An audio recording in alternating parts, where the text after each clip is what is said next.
News, सच जरूरी है। नमस्कार, आप देख रहे हैं MNS न्यूज लाइव और खबरों की शुरुआत से पहले एक नजर आज की खास खबरों पर। सीने की हड्डियां टूटी, फेफड़ा फटा और दुलारचंद यादव की पोस्टमार्टम रिपोर्ट से हुआ मौत की वजह का खुलासा। बिहार के दुलारचंद यादव मर्डर केस में बड़ा अपडेट आया है। दुलारचंद यादव की पोस्टमार्टम रिपोर्ट सामने आई है, जिसमें उनकी मौत के कारण का खुलासा हुआ है। दुलारचंद यादव की मौत गोली लगने से नहीं, बल्कि फेफड़े के फटने और कार्डियक अरेस्ट के कारण हुई थी। पोस्टमार्टम रिपोर्ट के अनुसार पीछे किसी भारी चीज से धक्का लगने के कारण वे नीचे गिरे, जिससे उनके सीने की कई हड्डियां टूट गई और फेफड़ा भी फट गया था। पोस्टमार्टम रिपोर्ट को 3 डॉक्टरों की मेडिकल टीम ने तैयार किया है और जिन्होंने बाढ़ अनुमंडल हॉस्पिटल में दुलारचंद यादव का पोस्टमार्टम भी किया था।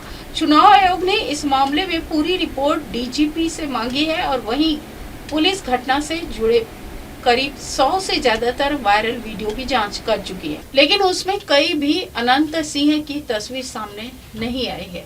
एक तस्वीर में अनंत सिंह का भतीजा राजवीर नजर आ रहा है और जिन 3 लोगों की गिरफ्तारी हुई है वे अनंत सिंह समर्थक हैं।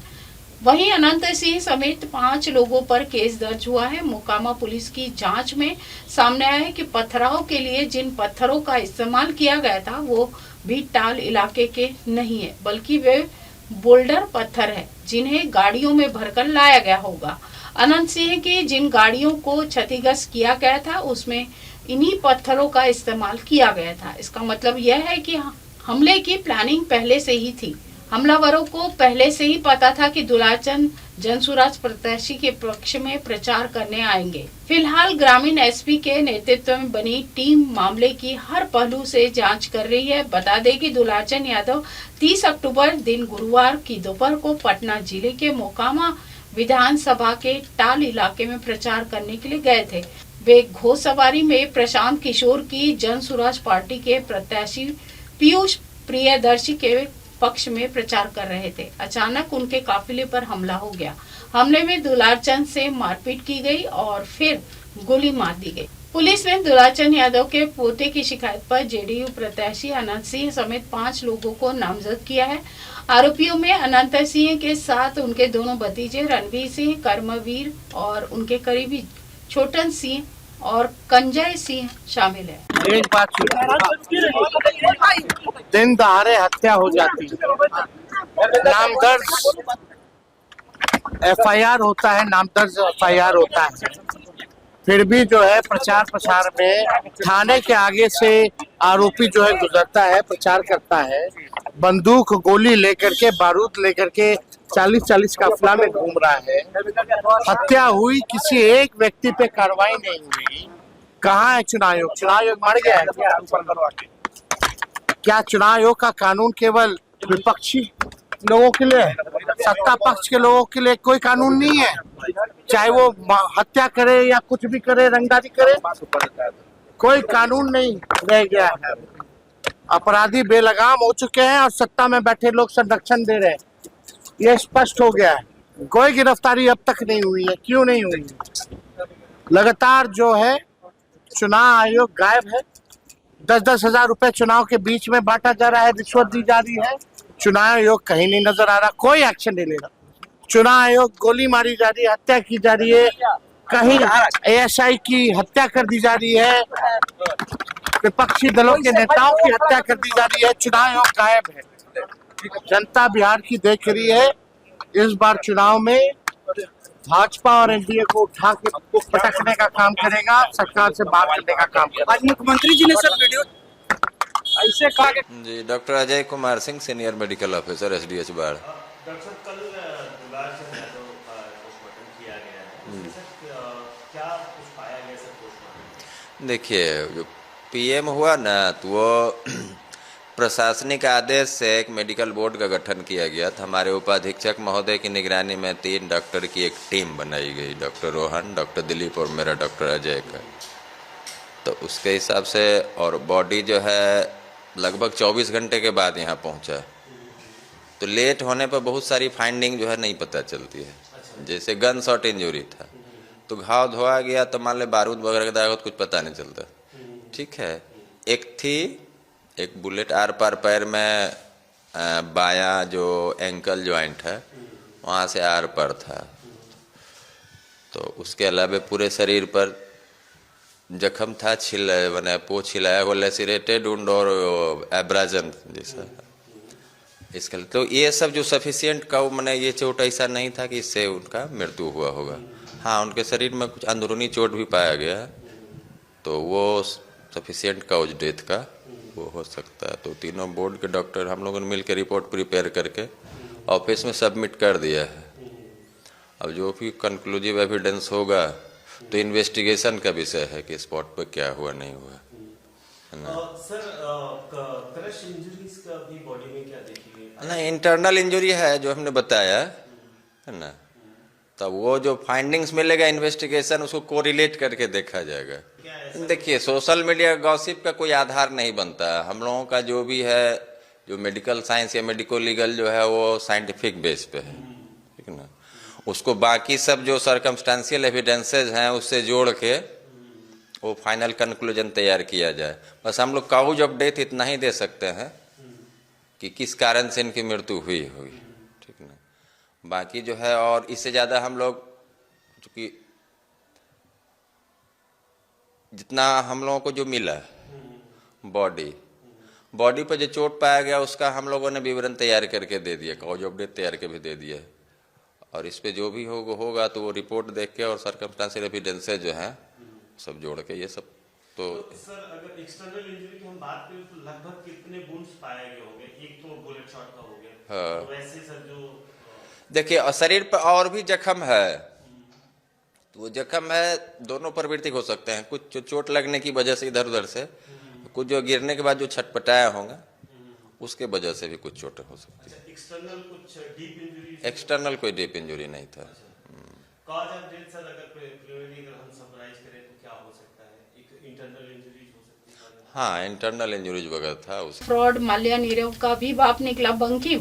बैंक को ऐसे बनाया गनचक्कर, घूम जाएगा माथा। नीरव मोदी और विजय माल्या जैसे ही लोन धोखाधड़ी का मामला अब अमेरिका में सामने आया है। यहाँ पर भारतीय मूल के एक उद्योगपति बंकिम ब्रह्मभट्ट पर करीब $500 मिलियन का लोन फ्रॉड करने का गंभीर आरोप लगा है। यह खुलासा प्रतिष्ठित वॉल स्ट्रीट जर्नल की एक रिपोर्ट में किया गया है। रिपोर्ट के मुताबिक ब्लैक रॉक की प्राइवेट क्रेडिट शाखा HPS इन्वेस्टमेंट पार्टनर और कई अन्य अमेरिकी ऋणदाताओं ने दावा किया है कि वह इस बड़ी धोखाधड़ी के शिकार हुए हैं और अब अपनी रकम की वसूली की कोशिश कर रहे हैं। कैसे किया $500 मिलियन का loan fraud? Bankim Brahmbhatt America स्थित ब्रॉडबैंड टेलीकॉम और ब्रिज वॉइस के मालिक है। उन पर आरोप है कि उन्होंने अपने कंपनियों के खातों में फर्जी ग्राहकों और फर्जी इनवॉइस दिखाकर करोड़ों डॉलर के लोन हासिल किए हैं। इन फर्जी आंकड़ों का इस्तेमाल उन्होंने लोन कोलैटरल के रूप में किया है। बताया गया है कि उन्होंने कई फर्जी ग्राहक खातों का निर्माण भी किया है और लोन की रकम को भारत और मॉरिशस जैसे देशों में ट्रांसफर भी किया है। अदालत में मुकदमा दिवालिया घोषित किया गया। ब्लैक रॉक और दूसरे बैंकों ने अगस्त 2025 में मुकदमा दर्ज किया जिसमें कहा गया कि ब्रह्मभट्ट की कंपनियों पर $500 मिलियन से अधिक की राशि बकाया है। उसी महीने ब्रह्मभट्ट ने 12 अगस्त को खुद को दिवालिया घोषित कर दिया था और उनकी कंपनियों ने चैप्टर 11 के तहत पुनर्गठन की प्रक्रिया शुरू कर दी। यह मामला उस समय सामने आया जब ब्लैक रॉक ने हाल ही में HPS इन्वेस्टमेंट पार्टनर्स का अधिग्रहण किया था ताकि वह निजी ऋण बाजार में विस्तार कर सके। फ्रांसीसी बैंक BNP परिबास ने भी इन लोन में लगभग आधा हिस्सा फाइनेंस किया था।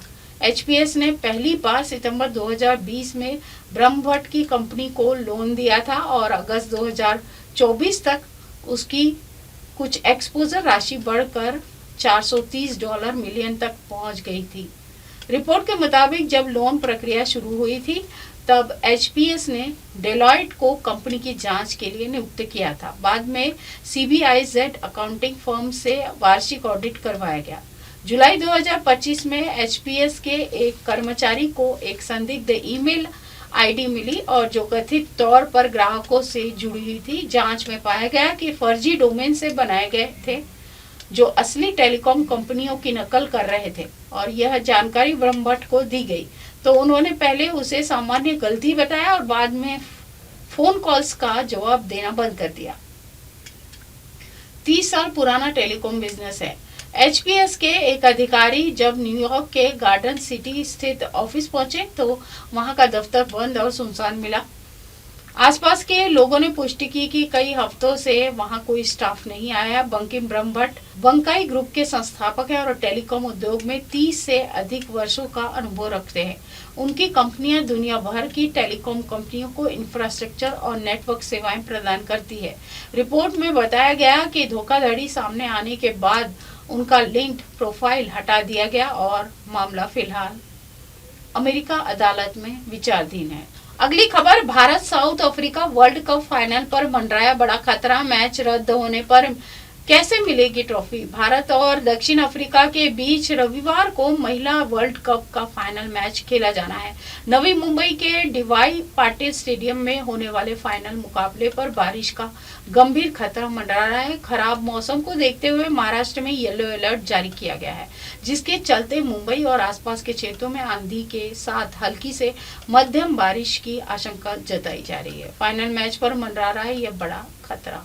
दोनों टीमों के बीच यह फाइनल रविवार को खेला जाना है, लेकिन मौसम का पूर्वानुमान बहुत ही अच्छा नहीं है। मैच से एक दिन पहले ही यानी कि शनिवार को बारिश की लगभग 86% संभावना है। आसमान में बादल छाए रहेंगे। हालांकि उम्मीद है कि दिन चढ़ने के साथ ही मौसम में थोड़ा सुधार होगा। वहीं रविवार फाइनल वाले दिन भी मौसम की स्थिति ऐसे ही रहने की संभावना है, जिसमें बारिश की संभावना 63% है। मैच में बारिश डाल सकती है खलल। सबसे चिंताजनक बात यह है कि रविवार को शाम 4 बजे से 7 बजे के बीच 50% से अधिक बारिश की आशंका है।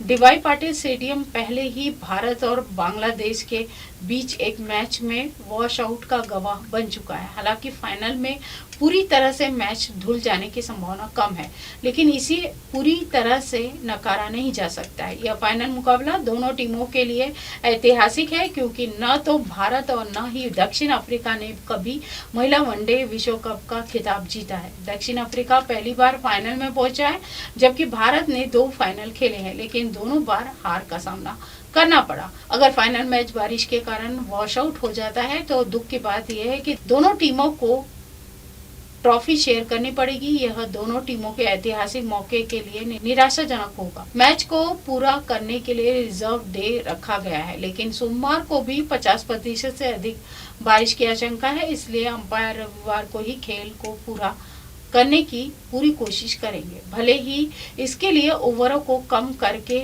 एक छोटा मैच ही क्यों न खेलना पड़े। भारत ने सेमीफाइनल में ऑस्ट्रेलिया के खिलाफ 339 रनों का विशाल लक्ष्य सफलतापूर्वक हासिल करके फाइनल में जगह बनाई है, जबकि दक्षिण अफ्रीका ने इंग्लैंड को चौंकाते हुए शिखर मुकाबले में प्रवेश किया है। अगली खबर, जबलपुर में अंजुमन इस्लामिया वक्फ बोर्ड के स्कूलों में शुक्रवार की छुट्टी पर मचा बवाल। विरोध पर वापस लिया आदेश। जबलपुर के मालवीय चौक स्थित अंजुमन इस्लामिया वक्फ बोर्ड के शुक्रवार को छुट्टी के आदेश के बाद से विवाद की स्थिति बन गई थी। जैसे ही आदेश वायरल हुआ, प्रशासन व शिक्षा विभाग के अधिकारियों ने स्कूल पहुंचकर ताला तुड़वाकर आदेश वापस लेने के लिए कहा। अंजुमन स्कूल में लगभग 700 बच्चे पढ़ते हैं और जिसमें से जुमे की नमाज के कारण छात्रों की संख्या उंगलियों पर भी होती है। ये केवल एक स्कूल का मामला नहीं है, बल्कि वक्फ बोर्ड के 4 स्कूल संस्कारधानी में भी है, जहां शुक्रवार को जुमे के कारण छुट्टी होती है। रविवार को हाफ टाइम स्कूल लगता है। स्कूल की छुट्टी के मामले को लेकर नेताओं ने एंट्री कर ली है। बच्चों की संख्या कम होने से शुक्रवार को करते हैं छुट्टी। अंजुमन इस्लामिया बोर्ड के 4 स्कूल और एक कॉलेज है, जिसमें गोहलपुर में एक कॉलेज, आनंद नगर में एक स्कूल व मड़ाताल में 2 स्कूल है। शुक्रवार को छुट्टी कई वर्षों से दी जा रही थी, जिसकी वजह है कि स्कूल व कॉलेज में अधिकतर मुस्लिम बच्चे पढ़ते हैं। शुक्रवार को जुमे के बच्चे जुमे की नमाज पढ़ने चले जाते हैं, जिससे बच्चों की संख्या कम रहती है। स्कूल में छात्रों की संख्या महज उंगलियों पर होती है। शुक्रवार की छुट्टी का बोर्ड अध्यक्ष अन्नू अनवर व टीचर्स की सहमति से लिया गया। भाजपा नेता मुजम्मिल अली ने अंजुमन वक्फ बोर्ड के अध्यक्ष पर आरोप लगाया कि दीपावली और दशहरा व अन्य हिंदू त्योहारों पर जहां अन्य स्कूलों में लगभग 8-10 दिन की छुट्टी होती है, वहीं अंजुमन इस्लामिया में सिर्फ 1 या 2 दिन की छुट्टी दी जाती है। हिंदू शिक्षक नौकरी जाने के डर से विरोध नहीं कर पाते हैं। अंजुमन इस्लामिया स्कूल में शुक्रवार की छुट्टी के नए आदेश की जानकारी मिलते ही स्कूल में यशावत छुट्टी दिए जाने के निर्देश दिए गए। ऐसी कई प्रावधान नहीं है कि शुक्रवार को छुट्टी और रविवार को स्कूल लगाया जाए। अंजुमन इस्लामिया के अन्य स्कूलों में भी अगर इसी तरह की स्थिति है तो जांच कराई जाएगी, वह समय बदला जाएगा, बाकी स्कूलों की तरह खुलेगा। हमने बच्चों की शिक्षा को देखते हुए निर्णय लिया था। अब शिक्षा विभाग ने आदेश दिया है कि बाकी के स्कूलों की तरह ही स्कूल खुलेगा। हमने अपना आदेश वापस ले लिया है। बाकी के जो स्कूलों में सालों से जो दिन चला आ रहा है वह यथावत रहेगा, ऐसा वहाँ के डिप्टी कलेक्टर ने कहा। उसी गवर्नमेंट ने ये डिक्लेयर किया है कि कोई भी स्कूल होगी वो संडे को छुट्टी करेगी। ये संविधान में बीजेपी वाले बता दे, मोहन यादव बता दे कि लिखा होगी तुम्हारे संविधान में कि प्राइवेट हो या सरकारी हो संडे ही छुट्टी होगी। भाई उनका धर्म है, उनको जुम्मे की नमाज 5 टाइम पढ़ना पड़ती है। वो यदि उनको लगता है कि हम संडे की बजाय शुक्रवार को छुट्टी रख के ठीक ढंग से संचालित कर सकते हैं स्कूल, तो क्या। धर्म के आधार पर देश नहीं चलता, देश बाबा साहब अम्बेडकर के संविधान के आधार पर चलता है और स्कूल की एक शिक्षा नीति है। उस नीति के तहत स्कूल विभाग तय करता है, उसके अधिकारी हैं, वो जांच और पड़ताल करते हैं। उनको कब जाना है और कब नहीं जाना है उनकी व्यवस्था के तहत रहता है। इसलिए आप और मैं तय न करें, मेहरबानी करके जो मध्य प्रदेश शासन का कैलेंडर स्कूल शिक्षा विभाग ने तय किया है वो मुल्ला और मौलवी को मानना पड़ेगा। इसी के साथ देश और दुनिया की तमाम खबरों के साथ बने रहें और देखते रहें MNS न्यूज लाइव। नमस्कार। हाय, मैं हूँ तापसी पन्नू और आप देख रहे हैं MNS न्यूज। आप देख रहे हैं MNS न्यूज, सच